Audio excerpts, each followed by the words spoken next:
I began to study at various places, the Loft Studio, studied with some other teachers. I read all the books that you could read, and all that was great, but you realize that the only way to learn how to, it's not act necessarily. The only way to learn how to react and behave, because it's just behavior and it's reaction, was to do it. It's on-the-job training. It's trial by fire. So I did my best to work up my own approach towards a character and such.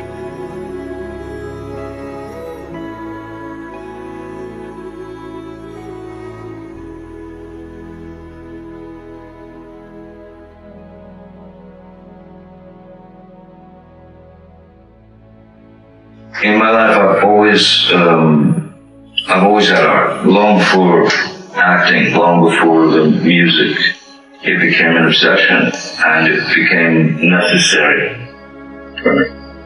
I was always painting, but just you paint it and you put it off to the side. For many years, I limited myself away from any sort of painting or showing any paintings, because the idea of making it or succeeding, having success in one field, and then using that to instigate some other thing altogether, I was afraid of that. I had far too much respect for art to try to put myself into that world just because people knew of me as an actor. I didn't like that. It didn't sit well with me. But what I did was I limited myself, and that's something that no one should ever do. No one should ever do. There's only so many years on this planet now. Marlon Brando said, life is a bird song. So basically what happened was, after so many years of limiting myself, not allowing myself to show anything that I painted, though I painted for many years and always stuck with it, I just didn't want to show it. And I think now is a very good time to embrace the fear or whatever, and yeah, show it. I think when I'm looking into the face of Hunter Thompson or these friends, these people that I've cared about so much, there is, without question, truth in what happens in these portraits. So to kick things off, I've decided to release a series of NFT portraits of dear friends of mine who've mattered to me a great deal. They will be released under the title Never Fear Truth. This creed of Never Fear Truth has always been very, very important to me, and somewhat of an obsession. But it has never been more important to me than in recent years. By creating these portraits, what it does is it allows me to give back, and the idea is to start a community.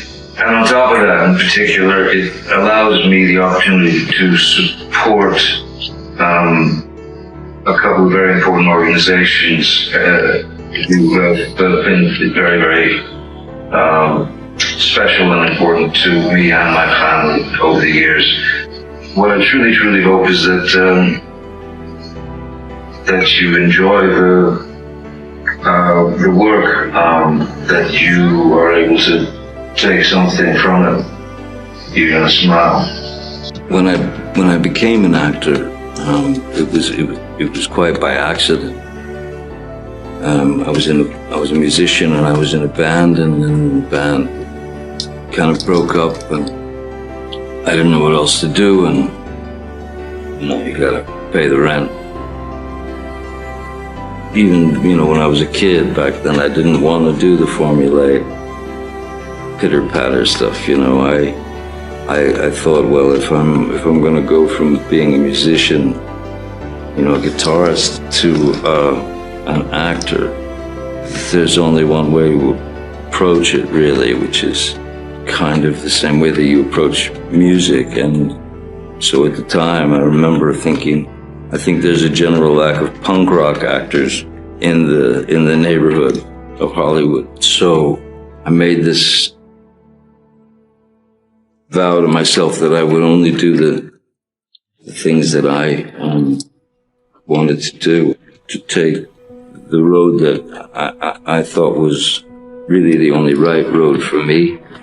Music is still a huge part of it because music is the instant, it's instantly effective with regard to emotion. A certain song will take you back to some memory from childhood or whatever, and you apply these things to the words or the work. What really helps you find that character is when you get into the ring with other actors, which pushed me. Well, the last thing I want to look like is myself, you know. I've always felt that it was important to escape. I always figured if I just did the same thing over and over, I'd not only bore myself, but I'd bore the audience, you know. I somehow in my mind I saw this opportunity, like a way to mesh characters like cartoon characters. So I started thinking about the parameters that were available to cartoon characters. So I tried to incorporate these kind of ideas into the character of Captain Jack Sparrow so that I could try to push those parameters and control the sort of suspension of disbelief, to be able to control the characters' actions, words, movements. Cartoon characters can get away with things we can't. Captain Jack Sparrow can do things that I could never do. He could say things that I could never say. So it was for me a way to stretch the parameters of a character. Captain Jack Sparrow was a character that I had built from the ground up, and was something that I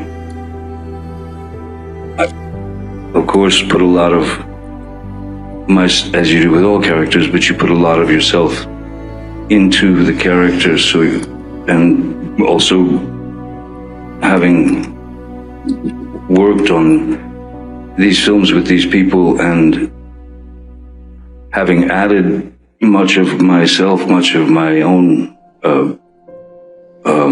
rewriting of the dialogue and scenes and the jokes and whatever they are, I didn't quite understand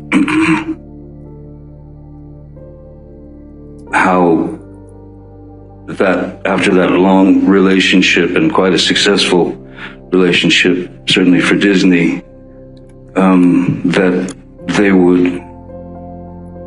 that suddenly I was guilty until proven innocent.